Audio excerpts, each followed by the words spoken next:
Hey everybody, I just wanted to say hey, thanks for sticking around. I know I haven't posted in a while, and it's mostly just because I have a lot of things going on. My kids moved up here a like 6 months ago. Um, I had a couple deaths in the family. It's just been a whirlwind. Then Christmas came, and the way my kids are is it's birthday, Christmas, birthday, birthday. So it's just been a lot. And with school, moving into my final year of school, things are starting to kind of pick up a little bit, and I just had a lot going on, which is perfectly fine. Everybody has a lot of things going on, so um, I'm also a little nervous because I haven't done this in a little while. I don't know if you could tell I grew my hair out, so it's been a little while. um, at least a month or so, maybe a little longer since I posted anything. Um, and I don't want to get on here and ramble, so here in a second I'll get to the actual mission at hand. But I just wanted to say thank you to everyone who has subscribed, liked, commented, emailed me. I really appreciate that. It helps me know um, that what I'm doing is worth it, because the whole point of this is for you to get something out of it. It helps me because I get to learn more, not only about myself but about you guys as well. But it also, my main goal is that somebody can take something away from it. Um, so yeah, if you have any questions, if you have any comments, anything like that, leave them in the comment section. Or if you feel not, excuse me, don't feel comfortable doing that, send me an email. I would love to chat and hear with you guys. Chat with you guys and hear from you.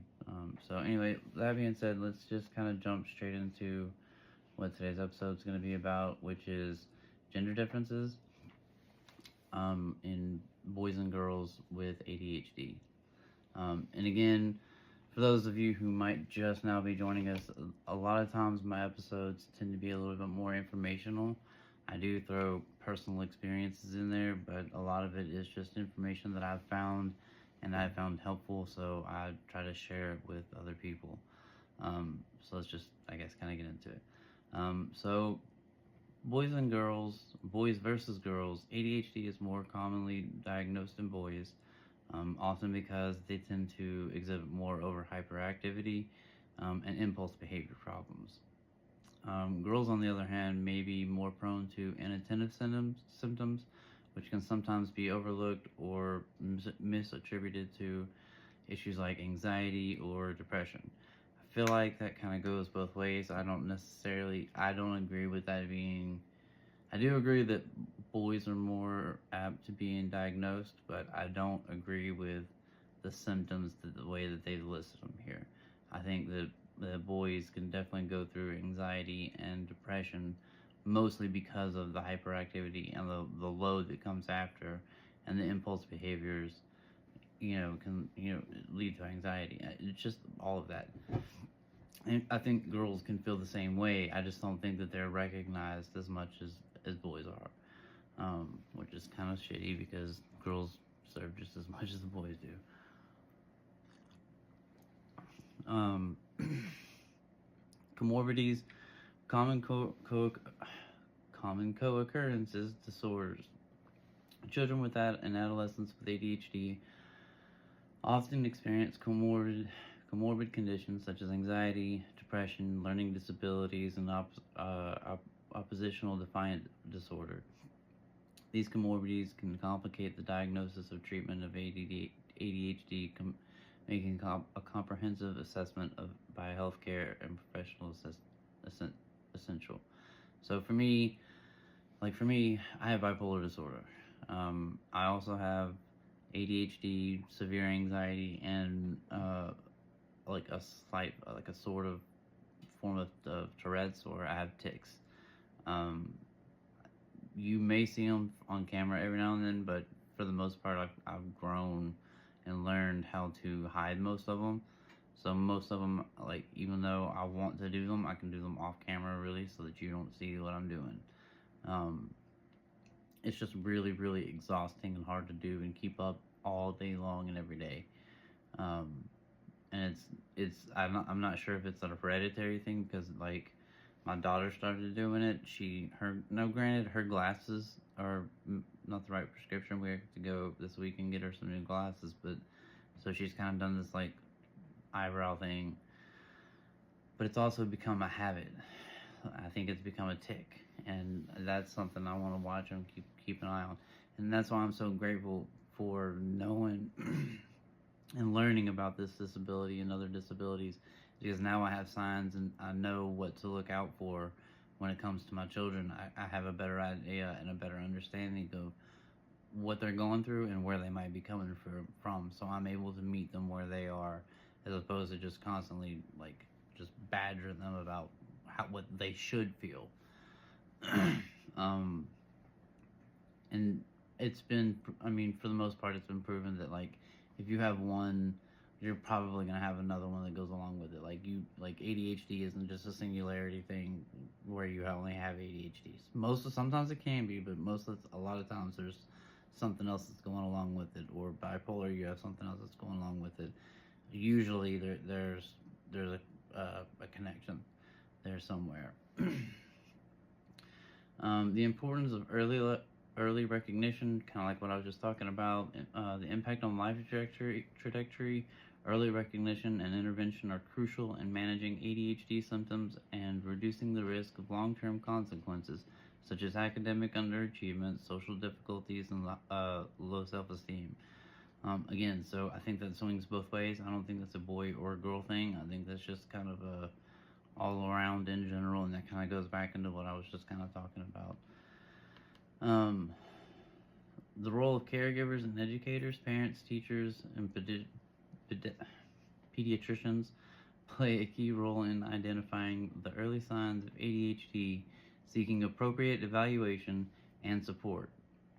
Early interventions, including behavioral therapy and educational accommodations, can significantly improve outcomes for children and adolescents with ADHD. I am 100% agree with that. I am 100% about that. I think that it's the people around the children who respond. I think it's their responsibility to meet the child where they are and help them understand as best they can what's going on. I feel if someone had sat me down a very long time ago and said, hey, this is what's going on with you. Now, caveat to that is that if you tell a child there's something wrong with them, they're going to use that as an excuse to get away with things. So you have to make sure that you're not just caving and giving in. Yes, there is something not 100% right. Not, I don't want to say wrong, but there's something that's not firing the right way, but that's not the child's fault, and it shouldn't be punished because of it. I wish someone would have told me a long time ago. It would have made things a little easier, because I would have understood what I was going through. I would have known, oh, hey, this is a low phase. I need to, buckle down on school, or I need to ask somebody from school to send me some work so I can, does that make sense? I would have known how to handle it a little bit, and probably grown through life learning better coping mechanisms other than the negative ones that I chose to medicate with, self-medicate with. So, like, just for a small summary for that, understanding ADHD in children and adolescents requires recognizing the diverse ways in which the disorder can present itself. Again, each person, it manifests differently for every person. The core symptoms of inattention, hyperactivity, and impulsivity can vary in intensity and impact depending on the child's age, gender, and individual characteristics. Each diagnosis and tailored interventions are essential for helping children with ADHD thrive academically, socially, and emotionally. It gives a diagnosis, but I'm not a doctor, so I'm not going to read that diagnosis. And it's not, I don't feel like it's an accurate one anyway, so we're gonna skip over that.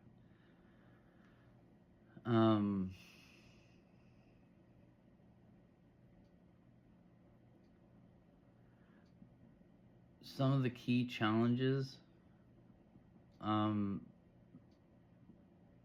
that children with ADHD can face um, are the ability to learn, complete tasks, and interact positively with teachers and peers. Um, like difficult to sustaining attention. Um, it gives examples, but okay, so a student with ADHD might start daydreaming during a math test or a math lesson, missing key instruction for a problem set. As a result, they may not complete their assignment correctly or on time. The impact is this can lead to gaps in understanding, lower grades, and increased frustration for both the student and their teacher. So let me tell you how this manifests for me when it comes to learning. Like when I'm reading, it may take me 3 times to read one page because I'll read the entire page and have no idea what I read. I'll read it a second time, get about halfway through, and then forget what I was reading and have to start completely over and really focus on and completely block everything else out until I have finished that one page. So what normally takes somebody, 30, 45 minutes to read takes me an hour and a half to 2.5 hours. It could take me a long time to read something, and it's only 10 15 pages. That's a 2-hour project for me. Whereas somebody else can knock that out in 15, 20 minutes, at most, you know. So it's not that I'm dyslexic because the words don't jumble up. It's just that I don't want to say I process. It's that I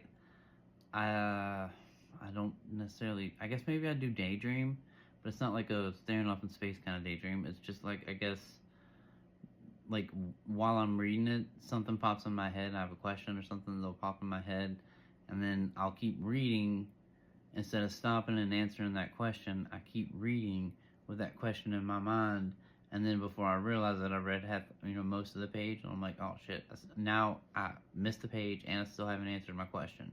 So I have to go back and start all the way over again. So I think, in trouble following instructions, inconsistent performance. I mean, I think those are all I think they all kind of go hand in hand. And this is where I kind of wanted to get out to the meat and bones. Like I really wanted to get down to this part. There's some support strategies. Individualized education programs and 504 plans. I have some for college, for my school, mostly like to help with like missing class, because like if I go into a low phase, I might not get out of bed for 2 weeks, a week. I don't know, because I never know how long it's going to last or how hard it's going to hit, or how bad it's going to be until it hits. So I have an accommodation with that for that. I also have one for ADHD that allows me a little bit more time during tests and things like that, which I don't usually use. But my son has an IEP because of his ADHD. He has to go to they're not like special classes, but he has to go to a separate class and learn and with another group of kids who are at the same level he is, so he doesn't feel left out or like intimidated or anything like that. Again, that kind of goes into the classroom accommodations. His eyesight is great, so he doesn't need to be at the front of the room. My 2 girls, their eyes they're blind as a bat, but they're getting new glasses, so I don't think that there's a reason they need to be accommodated or anything. But the point I guess I'm trying to make with all that is that there are options for people who have needs. And don't be scared to ask for them, because I made that mistake. And had I known, first of all, had I known the issues that I had, I would have I would have learned or gotten to a point and known that I have the right to ask for help or to have these accommodations. It's not an embarrassment to have these accommodations because they're there for me. And who cares what anybody else thinks? Honestly, I mean, if it's gonna get you what you need. I don't know. I don't know. I'm getting again. It's been my first. This is my first time in a while doing this, so I feel bad. I apologize for this being kind of a choppy, shitty show, but I'm kind of winging it and doing the best that I can right now. Um, I'm gonna end this because I'm getting flustered. But I hope this helped. I hope that somebody got something out of it. Um, I appreciate all the emails and all the feedback and everything that everybody's given me. If you have any more, or if you have any questions, or if you have any needs or anything like that, please feel free to shout out to me. I'll do the best that I can to get back to you and help you in any way that I can. I am not an expert, so please don't expect like expert advice or anything. I'll answer you the best that I can, based off my own personal experiences. Um, with that being said, just remember, no matter how bad it gets, you don't have to sit in the dark alone.